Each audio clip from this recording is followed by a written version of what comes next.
제가 이제 몇 주 전에부터 기획하고 준비했는 이 설교자 양성 프로그램이 이제 첫 시간인데요. 원래는 제가 아래 성경 공부할 때 아래 내려가서 편하게 여러분과 더 가까웠게 다가가는 모습으로 이렇게 좀 가르치고 직접 뭐 손으로 글씨를 써가면서 그렇게 편하게 하려고 했습니다. 편하는데 이제 이 강의가 여러분뿐만 아니라 첫째는 여러분 대상이고 이 강의가 녹화되어서 다른 지역교회 성도 또 다른 분들이 이렇게 들었으면 너무 좋겠다는 것이 이제 주일날 이렇게 실시간으로 광고 온다니까 광고를 했을 때 사람들이 그거 녹화되면 너무 좋겠다는 것이 여기저기서 저한테 말씀을 하시더라고요. 그거 꼭 필요한 것이다. 정말 필요하다. 그래서 기왕이면 제대로 더 준비하자. 뭐 교재는 제가 이제 또 이렇게 준비했지만 PPT 자료까지 해서 아예 또 일목요연하게 보실 분들도 나중에 영상으로 다시 한번 복습할 수 있도록 깔끔하게 준비를 했어요.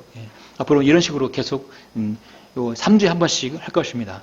혹시라도 3주가 되는 동안 기초 양육 성경 공부가 건너뛰더라도 다음 주 같이 예를 들면 건너뛸 수 있지만 뛰더라도 3주에 한 번씩 하는 건 변함이 없습니다. 변함이 없습니다.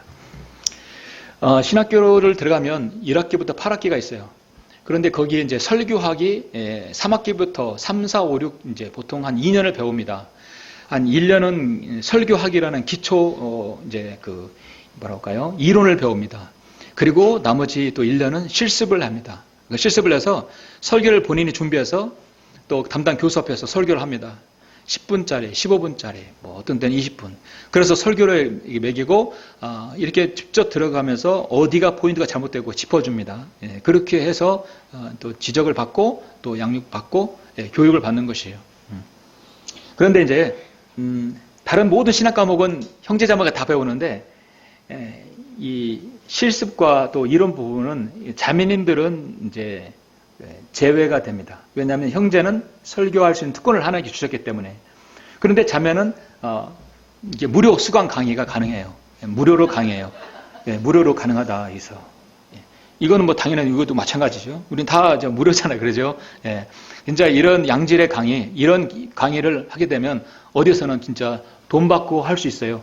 그리고 뿐만 아니라 아주 귀한 강의가 될 수 있어요. 좋은 도전이 될 수 있어요. 왜 자매가 이 설교를 때론 들을 수 있어야 되느냐? 왜냐하면 왜 그러겠어요? 하나님께서 모르는 거예요. 내 남편이 나중에 설교자로 쓸 수도 있거든요. 설교자로 설 수도 있고 내 남편이 이제 설날 우리 친지들 모이는 데서 다만 하나님 말씀 한마디라도 할 수 있는 거예요. 기도도 할 수 있고 무엇이라도 할 수 있기 때문에 논리적으로 이걸 배우지 않으면 걔네 주섬주섬 몇 마디 하다가 말아버리게 돼요. 그러면 또 이렇게 정확히 하는 말씀 전달하지 못할 수도 있습니다. 그렇기 때문에 자매가 함께 이렇게 해서 들었고 거기서 보조를 해서 약간 도적자로서 배우자로서 이렇게 도와줄 수가 있는 것이죠. 그래서 같이 이론을 배우고 시설을 배우면 내 사랑하는 사람이 설교자가 될 수 있었다. 나중에 지금은 불신자라도 지금은 안 오더라도 나중에 내가 배워놓으면 우리 자매들에게 엄청나게 많은 어드밴티지가 있을 것입니다. 좋은 유익이 있을 것입니다. 그 다음에 이제 우리가 이제 세상에서 영업을 하고 프랜차이즈를 해가지고 막 기업을 확장시키고 해가지고 하게 되면 어떤 같은 통작 사업이든 무슨 사업을 하든 간에 이게 잘 되면 거기에 관한 영업 비밀이 있어요. 맞죠? 이 영업 비밀은 진짜 이 시크릿이에요. 이게 노출이 되면 어떻게 됩니까? 너도 나도 한단 말이에요. 너도 나도 찜질방하고 너도 나도 다 하고 너도 나도 무슨 PC방 다 하는 것이 그런 식이 되는 거예요. 그러니까 잘 되더라도 그 사람들의 영업 비밀은 아주 기업의 중요한 비밀이에요. 아무나 알려주는 거지. 세상에는 사실 비밀이 있어요. 자신들만 알아야 되는 것이죠. 근데요, 하나님 말씀에는 비밀이 있어요, 없어요? 비밀이 없어요. 다 신비입니다. 이거는 그냥 믿고 안 믿고 그 사람 마음에 달려있지. 그래서 제가 주일날 오전에 오후에 강의하는 것은 나름대로 부족하지만 최선을 다해서 합니다. 그러나 오늘 이것은 그동안 제가 축적하고 또 가지고 있는 노하우와 또 많은 자료들 준비해서 또 제가 배웠던 것을 종합해서 만드는 자료예요. 그래서 이것은 한마디로 기업으로 말하자면 영업 비밀을 완전히 오픈하는 거예요.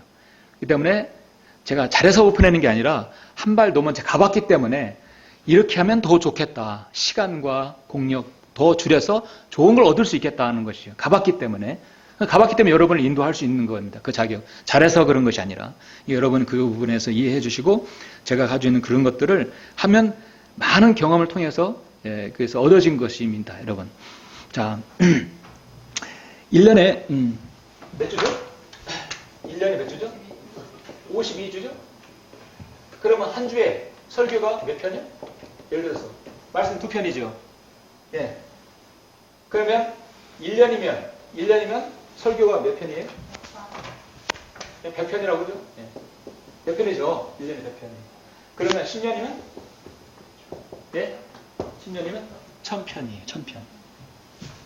그러면 20년이면? 그죠? 2000편의 설교가 있습니다.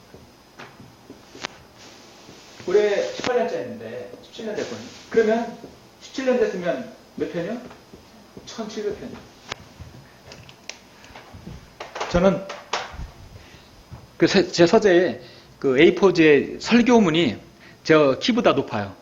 쫙 깔았을 때 추노하면 몇 편이니까? 1700편이 들어있어요. 컴퓨터에는 1500편 들어있고 초기에 2003년도부터 설교해서 2004년 동안은 설교를 썼어요. 다 썼어요. 쓰는데 너무 힘들어. 시간도 걸리고. 그래서 안 되겠다. 타자를 배우자. 그때부터 타자를 해서 2004년도부터 타자를 이렇게 치기 시작했어요. 그래서 하도로 이렇게 메모리 되어 있는 것은 2004년도부터 되어 있습니다. 쭉쭉쭉 나와야죠. 근데 1700편, 1000편이든 간에 1500편을 설교를 이거 언제 어디서 어떻게 했고 그 설교를 하나 찾으려면 한마디로 컴퓨터 찾는 건 쉽지만 물리적으로 그 설교 내용 그 원본을 찾으려면 시간이 많이 걸리겠죠. 그 어디 있는 걸 알아요. 그래서 저는 그 설교를 찾을 때 많이 걸리면 4분, 보통 2분은 걸려요. 2분이면 시간이 거의 빠른 거죠. 2분은 아니면 내가 오는 설교를 그때 그 설교를 바로 찾을 수 있어요. 어디 보면 어떤 거. 그거는 컴퓨터 상에서는 1분도 안 걸리고요. 바로 뽑아내는 것은. 이건 뭐 때문에 가능할까요? 처음부터 체계를 잡았기 때문에 가능하다. 저만의 노하우로 그거를 저장하고 그 방식으로 준비했기 때문에 가능하다. 예.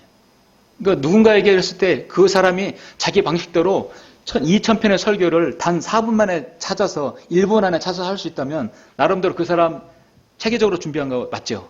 정리한 거 맞아요. 예. 저는 그렇게 돼 있어요. 제가 여러분 집은 저희 집은 아무 실제 있지만 나중에 이제 뭐 이렇게 설교한 거는 제가 이제 하나 둘 샘플을 보여줄 겁니다. 예. 자, 방식을. 그래서 그렇게 준비를 하고 또 나름대로 이렇게 카테고리하고 저만의 그 노하우 방식을 하다 보니까 그것이 어느 정도 이게 딱 틀이 잡히더라고요.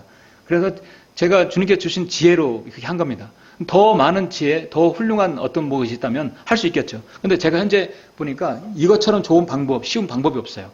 근데 그런 것들을 여러분이 하게 되면 혹시 누군가가 여러분이 이제 다른 사람 앞에서 설교할 수 있고 말씀을 할 수가 있어요. 그래서 우리 형제님들이 이제 오늘 제가 출석 이제 다 체크할 겁니다. 그래서 오늘부터 시작해서 10개월 정도의 과정을 다 수료하신 분들은 라이센스가 있는 거예요. 이 교회 강단에서 설교할 수 있는 자격이 주어집니다. 그러면 혹시라도 제가 부재중이나 제가 다른 데로 설교했을 때 이 강단에 설 수 있는 거예요. 근데 배우지 못하면 설 수가 없어요. 능력도 안 되고. 예. 그 여러분 능력을 배양하는 거예요. 예. 그래서 기존 강해와 설교하고는 완전히 다른 차원이에요. 다른 차원이고 오늘은 이제 맛보기로 이제 첫 시간입니다. 그래서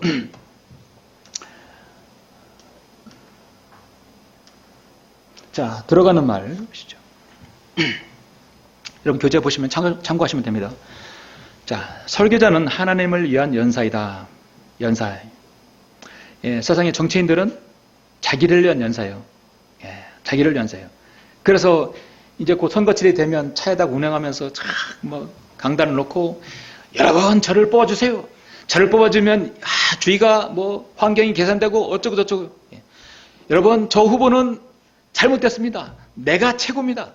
제가 잘났습니다. 저를 뽑아주셔야 여기 경제가 삽니다. 그러잖아요. 여러분, 저 후보가 저보다 나아요. 저는 별 볼 일 없어요. 저 후보를 뽑아야 이 나라 발전합니다. 그런 후보 있어요? 끝나는 거예요. 뭐 저런 게 있어요. 그러죠. 세상에는 모든 연사가 자신을 위한 연사야. 나를 뽑아줘야 내가 최고입니다. 나가 대통령이 돼야 된다는 거예요. 근데 하나님을 연사는 아니에요. 여러분, 저를 본받으세요. 저를 본받아야만이 오직 여러분 천국 갑니다. 이건 사이비 목사가 되는 거죠. 이만희가 되는 거죠. 예. 근데 하나님을 연사는 저는 부족합니다. 저는 오직 예수님만 여러분 바라보세요. 이게 하나님을 연사예요. 그래서 연사는 연사라도 우리는 하나님을 연사다. 설교자는 자신을 드러내지 않는 것이에요. 하나님만 드러내는 것입니다. 설교의 왕자라고 불리던 찰스 헤돈 스펄전은 찰스 헤돈 스펄전 이름 많이 들어보셨죠? 정말 전설의 설교자입니다. 설교자는 평범한 그리스도인들과 동등한 것으로 만족할 것이 아니라 성숙하고 앞서가는 그리스도인이어야 한다. 그래서 설교자는 목회자로 부름받은 사람만 하는 게 아니다. 모든 그리스도인이 형제가 할 수 있어야 합니다. 즉 설교자로 주 하나님을 섬기는 일은 정말로 가려서 뽑은 일 가운데 정수요, 선택 가운데 선택이요. 불러냄을 받은 사람들 중에 다시 불러냄을 받은 사람이다. 어떤 설교자는 먼저 자신을 깎아 다듬고 나서 다른 지체를 아름답게 장식해 주라. 자신의 옷 더러운 거, 뭐 이렇게 다 지저분한 게 있는데 너 더러워 씻어. 말할 수 없는 거예요. 그래서 우리 형제님들은 이 프로그램에 참여하는 순간 더 여러분 자신의 매무새와 여러분 자신을 더 갈고 닦을 수 있는 계기가 되는 거예요. 결국은 여러분 자신에게 엄청난 많은 도움이 되는 거죠. 예. 다른 사람을 깨끗하게 씻어 주려고 하면서 자기 손이 더러워서는 안 된다는 것이죠. 그러므로 당신이 주님의 부르심과는 디바인 콜링, 하나님의 특별한 부르심, 설교자, 또 목회자, 선교사 이런 거죠. 관계없이 일단 설교자로서 강단에 서게 되면 설교자는 먼저 자신이 구원받은 사람이 하고 이제 이따 자세히 나옵니다. 자신이 하나님의 도구로 쓰임 받도록 다듬어져야 한다. 그리고 경건하고 거룩한 삶을 통해서 자신이 영과 혼과 육체가 거룩한 사명을 위해 쓰임받는 하나님의 양날이 선 칼이 되어야 한다. 자신이 칼날이 되어야 되는 것이죠. 한국교회는 지금 6만 개의 교회, 12만 명에 이르는 설교자들이 있다. 여러분 12만 명이 설교를 했을 때 24만 개의 설교가 오늘 하루 쏟아져 나오는 것이죠.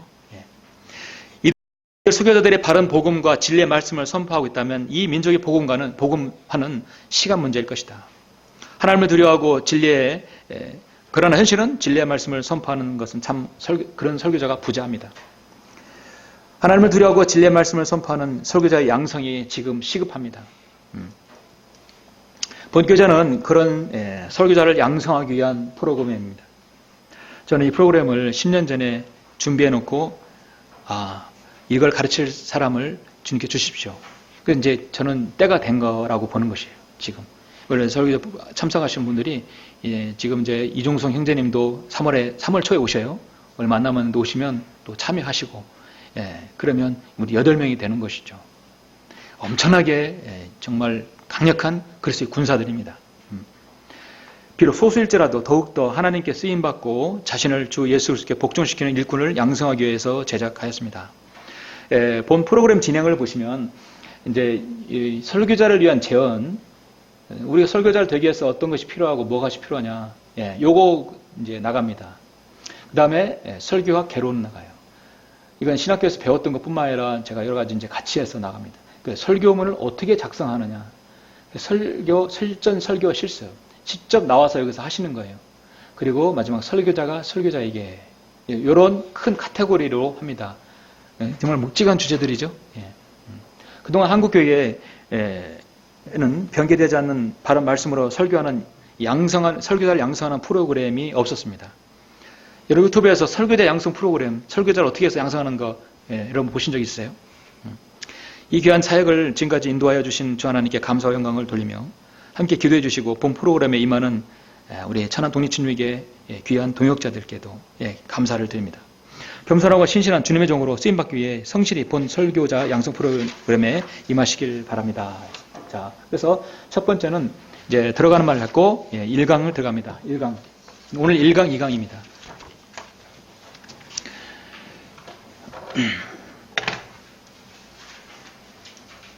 자, 설교자들을 위한 제언. 요것은 강의가 몇 개 있어요. 예, 꼭 필요한 것이 있습니다. 바로 이거 설교자 양성 프로그램 하면서 설교문 작성하는 거, 그거 배우는 건 아닙니다. 예, 예, 다 순서가 있어요. 예. 자, 한 평신도 설교자의 능력. 처음엔 이거는 한 평신도 설교자의 뭐라고 할까요? 그 위력이라고 했다가 아무리 생각해도 하루 지난 다음에 위력은 아니다. 능력으로 해야겠다 하는 것이죠. 자, 이 사람이 찰스 헤돈 스펄전이에요. 그래서 찰스 스펄전이라고 있어요. 찰스 스펄전에 대해서 들어봤다. 솔직하게 한번 손 들어보세요. 들어봤다. 이 사람 들어봤다. 예. 예. 손 들어보세요. 예. 들어봤어요? 예. 들어보셨죠? 스펄전. 그동안에 이제 몰랐었죠. 그죠? 모르신 분은. 이 사람이 뭐 하는 사람이지? 예, 이 사람은 설교자입니다. 영국의 설교자예요. 이제 이 사람에 대해서 필라델피아 시대에 기독교의 역사의 한 페이지를 장식했던 찰스 헤돈 스펄전. 이 스펄전은 설교의 왕자, 설교의 황제라고 불리웠어요. 이 사람이 쓴 설교는 3만 편 이상이 된다고. 그러니까 스펄전은 구원받은 이후에 철로역정을 100번이나 읽었다고 그래요. 100번을 읽으면 머릿속에 그냥 다 각인이 되겠죠. 그냥 그러니까 스펄전의 설교는 존 버넨의 영향을 엄청 많이 받은 거예요. 철로역정 읽어보셨죠? 아직 한국 김정성으로 번역이 안 됐지만 번역이 되면 굉장히 아주 귀한 책인데 번역이 안 된 거라도 대입해서 여러분 바른 성경 알으니까 한번 읽어보시면 상당히 이제 이렇게 우화적으로 나와요. 그래서 크리스찬이 어디 환락의 섬으로 도시로 들어가요. 환락이 뭡니까?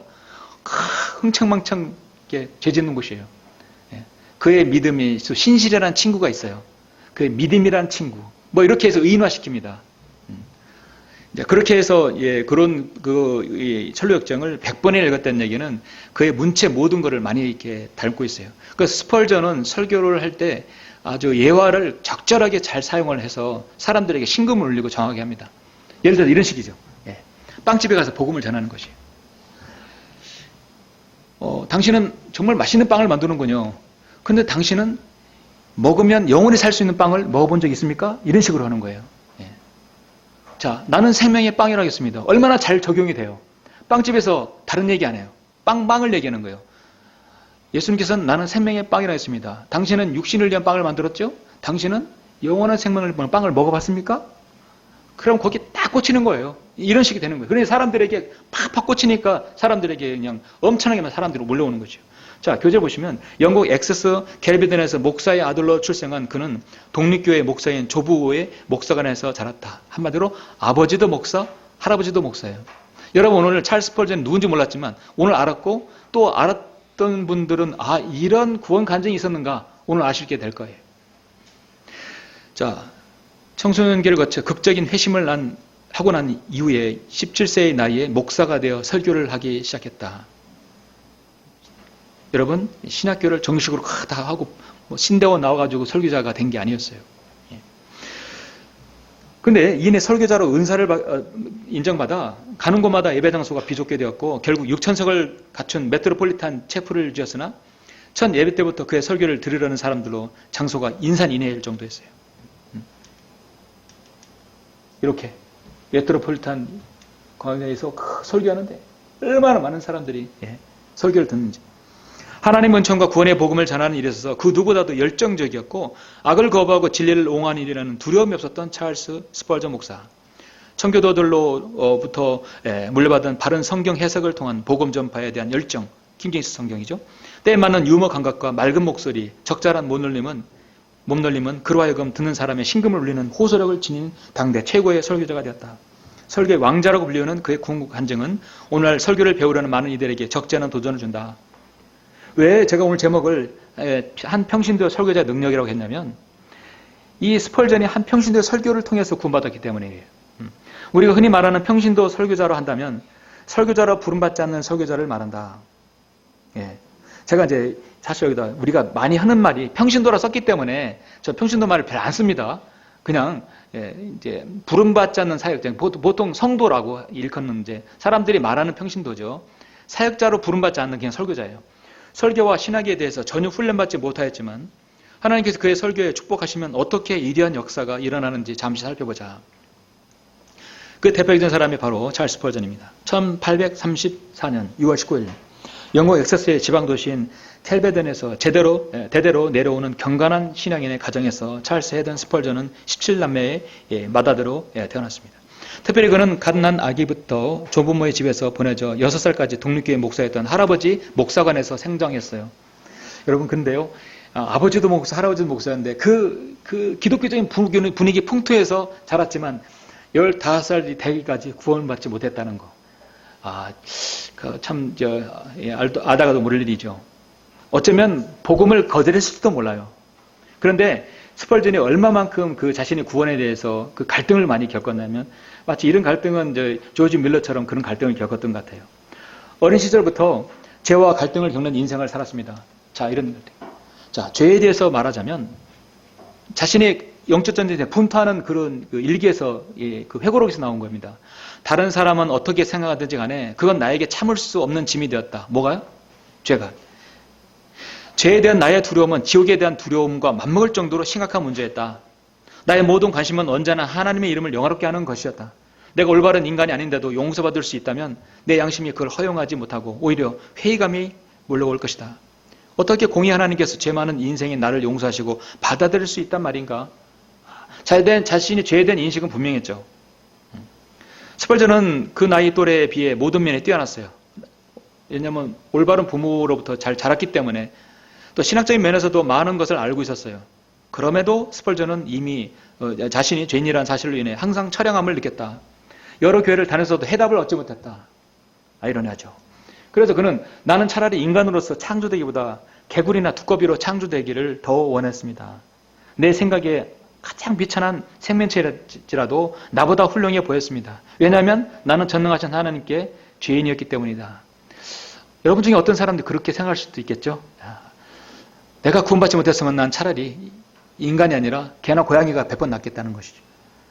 지옥에는 안 가잖아요. 그냥 죽으면 끝나버리잖아요. 그죠? 그가 가족의 울타리를 벗어나서 개인적으로 독생자 예수 그리스도께 나오기 위해서는 중간에 어떤 다리가 필요했습니다. 좀 하나님께서 역사하신 거죠. 오랫동안 소원해오던 그리스도를 믿는 것에 대한 갈증을 해결하기를 간절히 원하고 있었습니다. 1850년 1월 운명의 날입니다. 그의 운명의 폭풍우는 그의 발걸음을 초대 감리교회로 이끌었습니다. 스펄전은 자신이 다니는 교회로 발걸음을 옮기고 있었어요. 15세의 소년 찰스는 눈보라같이 휘몰아치는 험악한 날씨 때문에 자신이 다니던 교회까지는 더 이상 걸어갈 수 없습니다. 영국의 날씨 여러분 막 굉장히 뒤죽박죽하죠. 그때도 그랬나 봐요. 그는 골목길을 지나서 어느 작은 감리교회로 들어섰습니다. 너무 눈보라쳐서 자신의 교회로 못 가고 그 교회 이름은 알티머리 스트리트 초대 감리교회다. 침례교회가 감리교회로 온 거예요. 그날 아침 목사님은 보이지 않았다. 아마도 영국의 유별날 날씨 때문에 길이 막혔던 것 같다. 열심히 있는 소수의 인원들이 도착했고 거기에 어린 청년 찰스까지 합쳐서 고작 14명, 15명이 함께 조촐하게 예배를 드리고 있었다. 그럼 누가 왔는지 확 눈에 띄겠죠? 찰스는 그때 다음같이 회상한다. 삐쩍 마른 구두 수성공처럼 보이는 사람이 앞으로 나아가서는 어떤 다른 서적에서 또 이렇게 거기서는 진짜 구두 수성공이라고 합니다. 눈보라 때문에 목사님께서 늦으시는 것 같아서 자신이 대신 설교를 하겠다며 강단에 올라갔다. 교육을 제대로 받지 못한 또 어수룩해 보이는 설교자의 설교에 귀를 기울일 수밖에 없었다. 설교자의 설교는 발음도 정확하지 못했지만 바라보라는 제목의 설교였다. 그는 성경 본문에서 눈을 떼지 못했다. 그 밖에 달리 할 말이 없었기 때문이다. 제가 성경은 바른 성경으로 바꿔놨어요. 본문은 이사야 45장 22절에 있습니다. 땅 끝들에 있는 모든 자들아 나를 쳐다보고 구원을 받으라. 이는 내가 하나님이요 다른 이가 없음이라. 이 본문을 가지고 이 구도 수성공이 이렇게 설교를 한 거죠. 자, 이 사람이 설교를 할 때 다음과 설교했습니다. 많은 사람들이 자기 자신을 바라보고 있습니다. 그러나 그것은 아무 쓸모가 없습니다. 사람들은 자신에게서 아무런 편안함도 찾을 수 없습니다. 어떤 이들은 일하기를 하나님 아버지를 의지하라고 합니다. 아닙니다. 의지하는 것은 미래의 일입니다. 예수님이 말씀하시기를 나를 바라보라 하셨습니다. 어떤 이들은 사람들에게 우리에게 성령이 일하기를 기다려야 한다고 말합니다. 그러나 지금 당장은 그것은 아무 상관도 없습니다. 단지 예수님을 바라보십시오. 성경은 나를 바라보라고 말씀하고 있습니다. 나를 바라보라. 내가 수많은 빗방울을 흘리고 있노라. 나를 바라보라. 나는 십자가에 매달려 있노라. 나를 바라보라. 나는 죽었고 묻혔노라. 나를 바라보라. 나는 다시 일어났노라. 나를 바라보라. 나는 아버지 오른쪽에 앉아 있노라. 오 불쌍한 죄인이여 나를 바라보라. 이 평신도 설교자의 명설교죠. 예. 그 설교자는 나를 향해 어쨌다. 그 구소서 성공이 저기 있는 그 찰스 스펄전에게 향해서 말합니다. 젊은이여, 예수 그리스도를 바라보시오. 바라보시오. 바라보시오. 당신이 할 일은 바라보는 거, 바라보며 사는 것뿐입니다. 간신히 10분 정도를 이어갔을까? 이제는 더 이상 나올 말이 없었다. 바로 그때 그가 멀찌감치 앉아있는 나를 바라보았다. 사람이 너무 없었기에 낯선 사람이 와 있다는 것은 단번에 드러났다. 그는 마치 내 마음속에 있는 모든 것을 알고 있다는 듯이 나를 똑바로 쳐다보면서 소리쳤다. 젊은이여, 당신은 매우 비참해 보이는군요. 사실 나는 그 말이 부인할 수 없는 나의 모습이었다. 하지만 그때까지만 해도 설교 단상에서 누군가가 나의 신앙에 대해서 그렇게 직선적으로 표현하는 것에 익숙하지 않았다. 그런데도 그 말은 때맞춰 불려온 돌풍처럼 내 마음을 뒤흔들어 놓았다. 그런 나를 직시하면서 계속 소리쳤습니다. 당신은 언제나 비참하게 살아갈 것입니다. 만일 이 말씀이 복종하지 않는다면 당신은 살아생전에도 비참한 형태를 면치 못하다가 죽을 때에도 비참한 저울을 맞게 될 것입니다. 그러나 바로 이 시간 방금 있는 본문의 말씀에 순종한다면 구원받게 될 것입니다. 젊은이여, 예수 그리스도를 바라보십시오. 지금 당장 당신이 할 일은 주님을 바라보는 것뿐입니다. 그러면 생명을 얻을 것입니다. 그 즉시 내 눈앞에서 구원의 길이 펼쳐졌다. 나는 듣고 행하라는 수십 가지의 명령은 많이 들어보았지만 단순히 바라보라는 말은 처음이었다. 하지만 그 한마디는 너무나 강렬하게 내 귀에 내리 꽂았다. 나는 눈이 빠져나갈 정도로 주님을 바라보았다. 바로 그때 구름이 걷히고 어둠이 물러갔다. 태양빛이 내 눈을 환히 밝혔다. 그 순간 나는 일어나서 다른 이들과 한마음이 되어 소중한 예수 그리스도의 보혈로 인한 죄사함과 오직 주님만 바라보는 단순한 믿음을 고백하였다. 그리고 희열의 찬송을 불렀다. 스펄전은 한 문명의 평신도의 설교로 모든 문제를 해결받았어요. 스펄전은 지금까지 주님의 위대하심을 바라보지 못하고 자신의 죄인된 말 바라보았던 것입니다. 그는 즉시 주님을 바라보았고 믿었으며 즉시로 구원받아 위대한 하나님의 사역자로서 출발할 수 있었습니다. 한 평신도 설교자를 통해서. 그날은 1850년 1월 6일이었습니다. 이후 1850년 5월 3일 날 이제 겨울이 지난 다음에 낙하강에서 침례를 받은 후 그는 일세 동안 그리스도께서 기뻐하시는 방식으로 그분의 일을 확장시키겠다고 선언합니다. 스펄전은 1851년 10월 17살 때 워터비치 한 오두막에서 처음으로 설교를 했습니다. 구원받은 이후 어떻게 됐나요? 벌써 이제 2년 약간 1년 좀 넘었죠. 케임브리지 근처 워치비티 비치 침례교회에서 모여든 그곳 주민들이 스펄전의 설교를 듣고 감명을 받아 자기네 교회 목사로 초빙하여 1852년 1월에 부임했다. 18살. 18살이면 고등학교 2학년 되나요? 고등학교 2학년에 한 교회 설교자로 섰다. 대단하죠.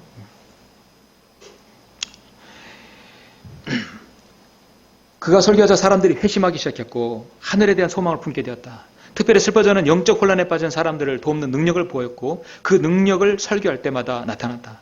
처음에 40명이던 성도수가 100명으로 더 나아가 450명으로 급증했다. 성도들은 스펄전을 사랑했고 그가 대학으로 떠나지 않는 것을 기뻐했다.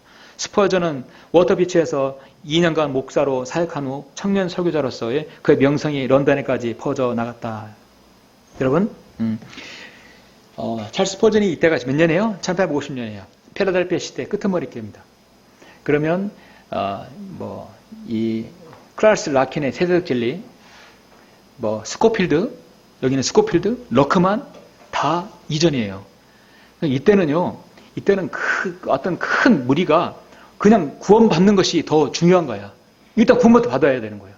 사람들이 구원받지 못했기 때문에 진리의 지식보다도 성경을 올바로 나누어서 공부하는 그거는 둘째치고 먼저 다 이렇게 구원받는 것이 역사에 일어나는 거예요. 그러니까 복음의 문이 황금의 시대죠. 열리는 황금의 시대예요. 그래서 진리의 말씀으로 양육을 받아 우리처럼 세대 진리 요한계시록 이렇게 그런 게 아닙니다. 계속해서 구원받는 사가 늘어나는 그런 숫자가 되는 거예요. 이 양육하는 게 한도가 있겠죠. 그러나 그때는 정말 많은 사람 구원을 받는 것이죠. 이때 이 많은 사람들이 여러분만큼 성경을 아는 게 아니었어요. 우리는요, 이 2000년 교회 시대에 가장 많은 성경을 해박하게 잘 구분해서 아는 사람들이에요. 성경을 다 해서 주석서를 다 가지고 있잖아요. 계시록을 딱 우리가 보고 있잖아요. 세상이 흘러가는 걸 꿰뚫어 보고 있죠. 이때는 그렇지 않았어요. 100명, 450명 쭉쭉 늘어난 것이죠.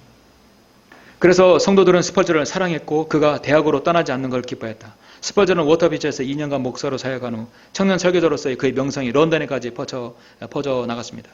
당시 19살이던 스펄전은 1854년 4월에 런던에 있는 침례교인 뉴파크 스트리트 베프티스트 교회에서 담임 목사로 청빙을 받아 부임하게 되었습니다. 스펄전이 런던으로 온 것은 1859년, 1860년에 이루어진 잉글랜드 부흥의 전조였다. 매우 약해졌던 그의 교회는 시간이 갈수록 많은 성도들에 인해 넘치게 되었습니다.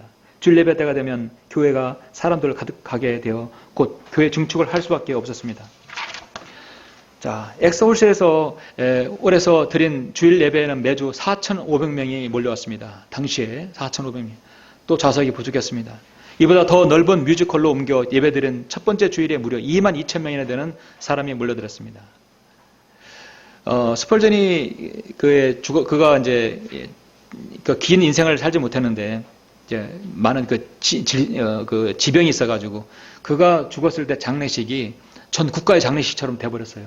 그를 얼마나 많은 사람이 따르는지. 평소에 설교할 때면 구름대같이 사람들이 왔었어요. 그가 설교한 초창기 때 수백 명이 그의 설교를 듣고 복음을 영접했는데 장차 아내가 될 수산나 톰슨도 그중 한 사람이었다. 자신이 설교에서 구원받은 사람도 자신의 아내. 교회는 청중을 사로잡는 놀라운 능력을 지닌 스펄전의 설교를 들으러 오는 청중들로 수용하기 위해 새 교회를 짓기로 했습니다. 새로 지은 메트로폴리탄 태버니클 교회는 1862년 3월에 문을 열었습니다. 당시 국교회를 반대하는 신도들이 예배드리는 장소로는 가장 큰 교회로 5,000명 이상을 수용할 수 있었다. 스펄전이 사역하는 동안 평균 출석 성도가 5,000명 이상 넘었다. 실로 놀라운 영적 부흥이었다. 전국에서 그의 설교를 들으려고 매주일마다 교회는 사람들로 가득 찼다. 스펄전은 사역이 안정됐을 무렵 1864년 어느 날 자신이 14년 전에 거듭났던 그 작은 마을의 감리교로 향한다. 자, 이때가 몇 살이겠습니까? 그의 나이가 14년 후니까 29살 됐어요.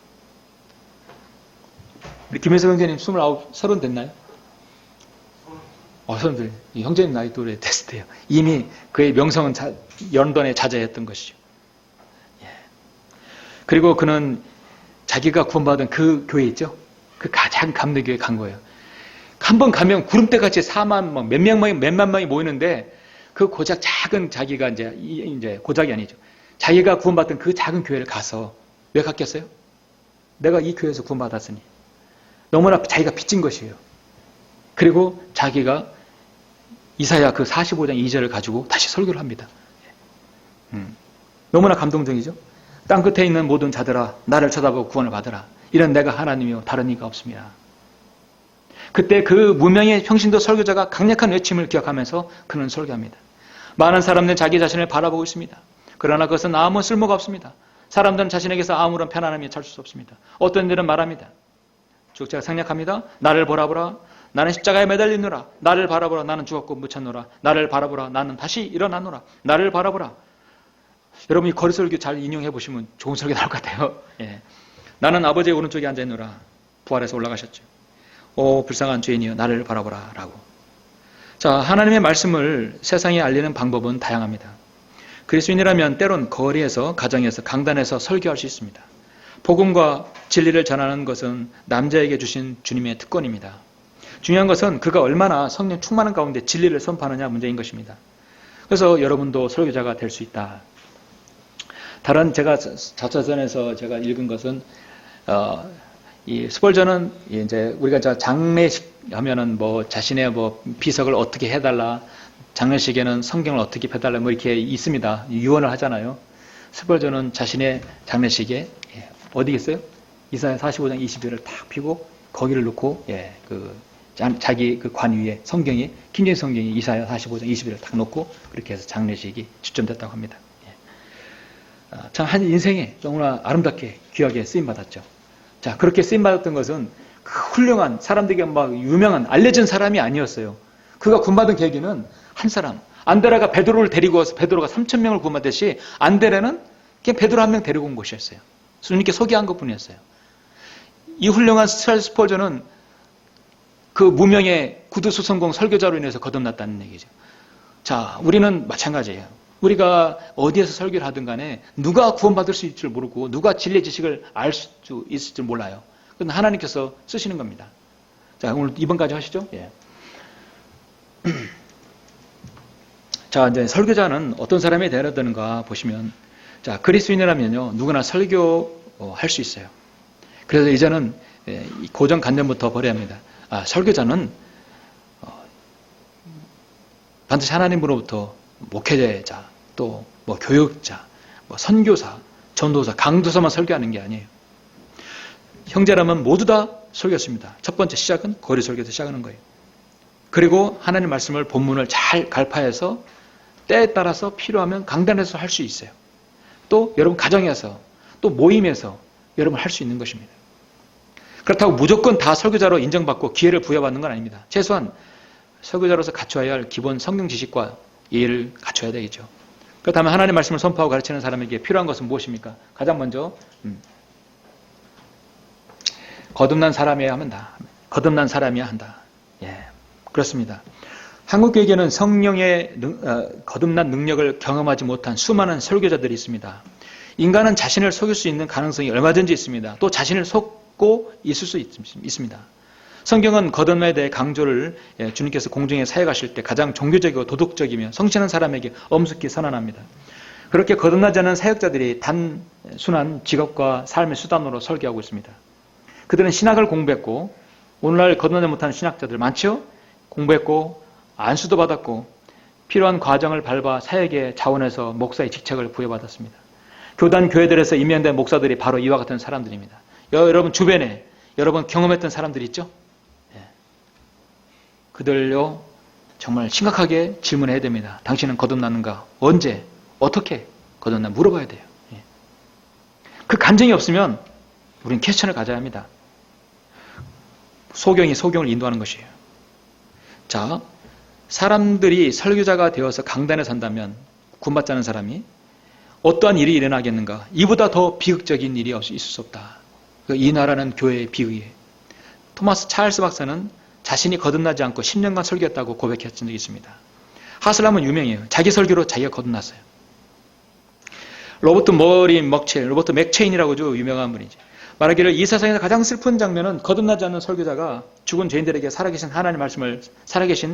하나님의 말씀을 설교하는 것이라고 말했습니다. 주님께서도 소경이 소경을 인도한다고 경고하셨습니다. 베드로는 거짓 선자를 물 없는 샘이요 폭풍에 밀려다는 구름이라겠어요. 거듭나지 않은 설교자가 강단에 선다는 건 피곤하고 목마른 여행자를 청해놓고 아무것도 줄 수 없는 실정과 같은 것입니다.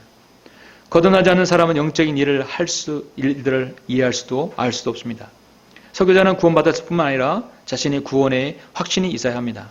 오늘날 설교자들 중에도 의외로 구원에 대한 확신이 없는 사람들이 있습니다. 그들은 다만 지식적으로 알고 있을 뿐 도무지 믿을 수 없는 일들이라고 합니다. 그래서 다른 사람에게 무언가를 가르치려고 하는 사람은요, 반드시 자신의 구원 간증부터 얘기 시작해야 돼요. 내가 언제 어떻게 해서 건넜다. 먼저 그렇게 얘기 시작하는 거예요. 그 말은 뭐냐면, 그럼 너는 어떻게 구원받았냐? 역설적으로 물어보는 것입니다. 다른 사람에게 하나님의 말씀을 전하라고 하는 사람은 먼저 자신이 거듭남을 확실히 경험한 사람이 된다는 것이죠. 사도 바울은 내가 믿었으므로 말하노라 한 것 같이 우리도 역시 믿었으므로 말하는 것이에요. 정확합니다. 하나님 나라를 전파하고 주 예수 그리스도에 관한 일들을 가르칠 때 모든 담대함으로 하였으니 아무도 그를 금하는 사람이 없더라. 자, 두 번째는요. 어떤 사람이 주 예수 그리스도를 사랑하는 사람이어야 된다. 내가 거듭났어도요. 주님 사랑하지 않으면 안 된다. 여러분 사랑한다는 게 이게 뭐죠? 말씀을 존중하게 여기는 것이죠. 그리스도의 사랑이 설교자의 모든 사랑에 구속력 있는 동기가 되어야 됩니다. 자, 여러분 고린도후서 5장 14절 잘 같이 보시겠습니다. 고린도후서 5장 14절.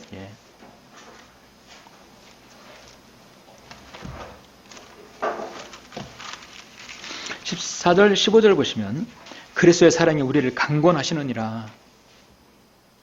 거듭났어도 그 사랑이 우리를 강권하세요. 이는 한 사람이 모든 사람을 위하여 죽으며 모든 사람이 죽은 것이라고 우리가 판단하기 때문이라. 그가 모든 사람을 위하여 죽으신 것은 산 자들이 이제부터는 더 이상 자신들을 위하여 살지 않고 자기들을 위하여 죽었다가 다시 살아나신 그분을 위하여 살게 하려는 것이라. 그래서 여러분 이제 설교자 프로그램에 들어왔으면 내가 주님을 더욱 사랑하고 또 그게 발전하는 계기로 삼아야 돼. 다른 사람에게 말을 할 수 있는 계기도 되고 여러분 자신에게 한마디 일거양득이 아니라 일거한 5득 이상이 될 겁니다. 엄청난 여러분의 자신에게 플러스를 가져옵니다. 우리 형제님들 이 말씀을 들으시면. 로마서 8장 35절 39절에서도 그렇죠. 예수 그리스도를 사랑하는 사람은요. 사랑하는 사람은 그리스도의 모범을 따르는 사람이어야 합니다. 요한도 성령에 의하여 선언하기를 우리가 그분을 사랑하는 것은 그분께서 우리를 먼저 사랑하셨기 때문이라고 했어요. 사도 바울도 로마서 5장 5절에서 소망이 부끄럽지 않는 것은 우리에게 주신 성령에 의하여 하나님의 사랑이 우리 마음속에 부어졌기 때문이라. 정말 내가 주님을 사랑하는 사람입니다. 여러분이 이제 앞으로 강단에 설 수 있어요.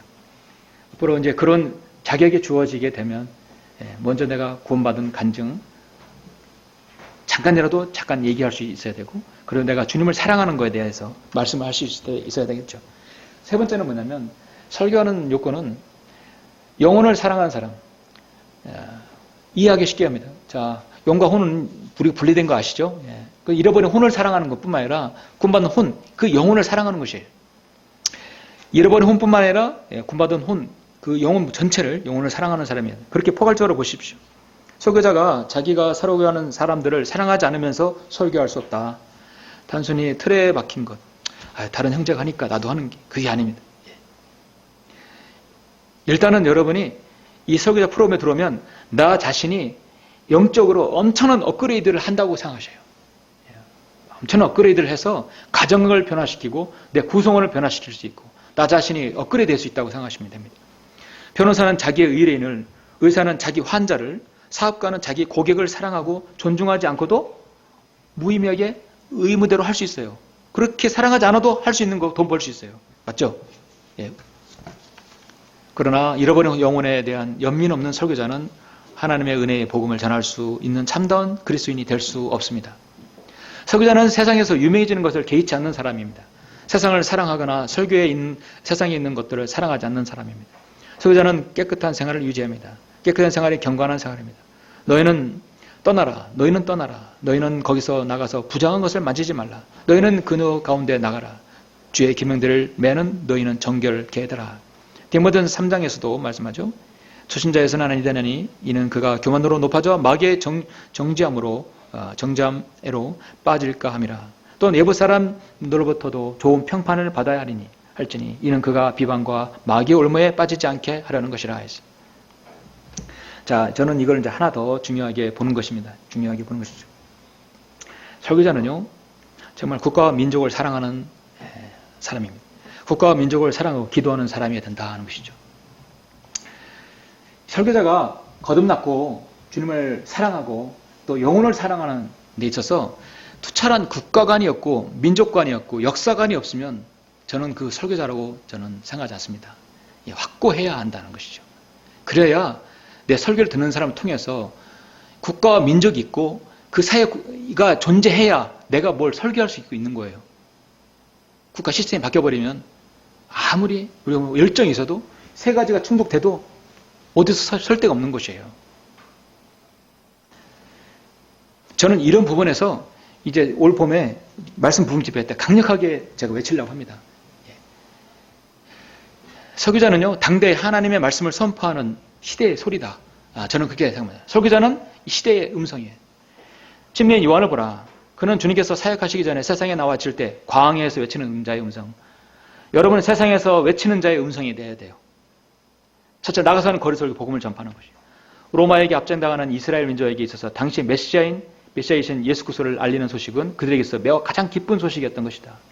국가와 민족이 어려울 때 설교자는 강단에서 위정자의 옳고 그름을 말할 수 있어야 한다. 결국 중립이란 있을 수 없다. 설교자의 분별력 있는 설교를 통해서 민족을 사랑하는 성도가 거기서 나오는 거죠.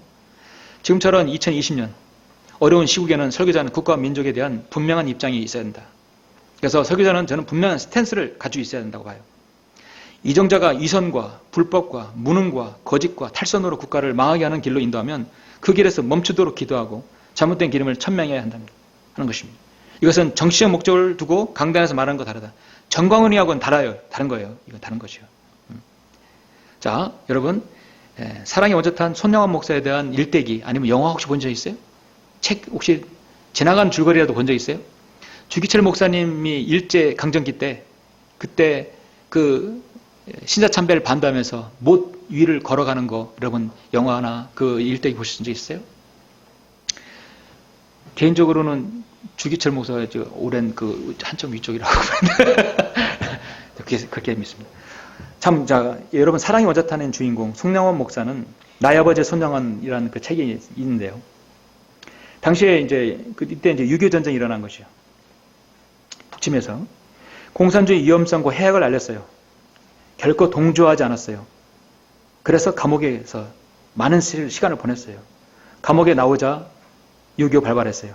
자신의 아들들이 설교가 아주 훌륭하게 잘 키웠는데 공산당에 그러니까 공산당으로 전향한 그 청년에 죽었어요. 사살당했어요. 그런데 그 사살한 그 공산당을 자신의 양아들로 삼은 거예요. 그리고 그 아들을 전향케 한 거예요. 자유민주주의국가의 군인으로. 참 사랑의 실천자이고 또 손영원 목사님은 나병 환자를 직접 돌보고 같이 했었던 어디죠? 밑에 지방이 그 교회 아주 있죠? 예양교회인가 무슨 뭐 있어요. 자, 중요한 것은 이 손영원 목사는 당시에 공산주의 위험성과 해악을 알렸고 거기에 동조하지 않았어요. 그는 바른 성경이 없었지만 그때는 국가와 민족을 사랑하는 설교자들이 없었다면 민족의 해방과 어려운 시대를 이겨낼 수가 없었다는 것이죠. 지금 이 시대는요, 힘있고 능력 있는 성경적 설교자가 무엇보다도 중요한 때입니다. 진리의 말씀을 알고 있으면 여러분은 입이 있어요. 그리고 성경이 있어요. 그러면 우리 형제는 어디에선 설교할 수 있다. 당신이 설교를 함으로써 세상 지향적인 삶을 영위하는 사람을 하나님 지향적인 삶을 바꿀 수 있어요. 단 한 사람. 한 문명의 설교자가 스펄전을 바꿔놨듯이 한 사람 바꾸는 그 한 사람이 앞으로 대통령이 될 수도 있고 뭐 누가 될 수도 모르는 거예요. 그래서 자신의 설교로 죄인이 거듭나서 구원받는 그 역사가 얼마나 귀합니까? 한 사람이 거리에 나가서 구령했을 때 한 혼이 구원받아요. 그 생이 변화된다고 생각하면 얼마나 귀합니까? 설교하는 것이 어려워요. 배우는 것도 쉽지 않아요. 그렇지만 거기에 놀라운 역사와 보상이 따르는 일입니다. 아모스 8장 11절을 읽고 마치겠습니다. 오늘은 첫 시간이니까 시작. 주 하나님이 말하노니 보라 그 날들이 오리라. 내가 그 땅에 기근을 보내니니 땅의 기근도 아니요 물로 인한 갈증도 아니라 오직 제 말씀을 듣지 못하는 기근이라. 이 나라는 그 기근이 150년 동안 이어왔어요. 그래서 비록 소수이지만 약간의 해가람을 여러분을 통해서 우리를 통해서 줘야 합니다. 그래서 오늘 이제 2강까지 마쳤고 이제 이 정도 시간 약간 더 길 수도 있지만 오늘은 첫 시간이니까 여기서 마치도록 하겠습니다. 자, 마쳤고요. 3주에 한 번씩이니까 그냥 3주 딱 덮고 그냥 다시 나오면 또 강의 또 뭐 3강 기다려지죠. 기다려지겠지만 여러분 준비하지만 여러분 이거는 양성 프로그램이라 레포트가 있습니다. 그래서 우리 자매들은 안 해도 되고 그냥 청강이니까 우리 형제님들 첫 번째 레포트가 있어요. 처음부터 너무 어려운 거 지금 안 되니까 이겁니다. 레포트가 뭐냐면 준비하시는 건데요. 그걸 잘 여러분이 너무 여러분 무리하는 거 아닙니다. 무리하는 게 아니라 두 가지를 말씀드릴게요. 첫 번째는 뭐냐면 구약에서 신약에서 가장 좋아하는 장 한 장, 가장 좋아하는 한 장을 선정하셔서 A4지로 짧고 길도 상관없어요. 내용은 상관없습니다. 왜 내가 이 말씀을 좋아하는지, 아니면 언제 했는지, 언제부터 좋았는지, 그 이유에 대해서 나는 왜 구약이 이 말씀이 그렇게 좋더라. 사람마다 달라요. 근데 그 말씀이 언젠간 여러분이 설교 본문으로 나올 때가 있을 거예요. 미리 잡아놓는 것이에요. 오늘부터 찾을 수도 있겠죠. 그거 다음 주에 이름하고 내시면 됩니다. 그리고 하나 여러분에게 도전하시는 건 뭐냐면, 자, 제가 2002년도 10월 달에 시작해서 2003년도까지 하고 2004년도부터 타자 연습을 해서 처음 50타, 100타 뭐 쭉 나가는데 이렇게 해놓으니까 자료가 정리가 안 되는 것이에요. 예전 사람도 컴퓨터를 이제 뭐 폴더 그렇게 배우기 시작을 한 거예요. 학원에 들어가지도 않았고 주먹국으로 배웠어. 그러니까 지금 웬만한 거 할 수는 있습니다. 예. 자, 이렇게 여러분이 수기로 쓰다 보면 엄청난 한계에 부딪히게 됩니다. 팔도 아프고, 그 다음에 저장하는 것도 좀 힘들어요. 그리고 자료를 찾아서 기보하는 것도 힘들고, 예, 정말 힘듭니다. 그래서 나는 컴퓨터를 거의 사용하지 않는다. 그래서 뭐 여러분 스마트폰에서 다 되니까 필요가 없을 수 있어요. 그래서 나는 뭐를 할 때 앞으로 준비하는데 수기로 쓴다. 괜찮습니다. 괜찮은데 되도록이면 지금부터라도 여러분 컴퓨터로 있죠. 컴퓨터로 타자 연습하셔서 컴퓨터로 문서 작성하는 습관을 지금부터라도 들이시라. 컴퓨터가 있어서 이렇게 하시는 분도 있지만, 자, 문서 작성하는 컴퓨터가 아주 좋은 사양 아니어도 돼요. 문서 작성하는 건. 인터넷 되고 문서만 되면 돼요. 예. 그래서 지금부터라도 시도하셔야 한다는 얘기죠. 지금부터라도. 예. 그러면 나중에 여러분에게 엄청나게 쉬워집니다. 그래서 평소 컴퓨터 다루신 분도 있겠지만, 자, 지금까지 쓰신 분들은 서서히 이 부분을 그렇게 생각하셔요. 예. 그래서 컴퓨터 타자 치는 연습을 해서 이렇게 해야 여러분이 좀 더 발전된 모습으로 나아갈 수 있습니다. 그래서 3주 후에는 여러분이 구약 한 장, 신약 한 장을 적어서 언제부터 왜 이 말씀 나에게 좋은지를 그것만 알려주시면 나중에 잘 여러분 그걸 우리가 이제 기억해놨다가 쓸 수 있어요. 그래서 일단 오늘 이렇게 해서 마치도록 하겠습니다. 예.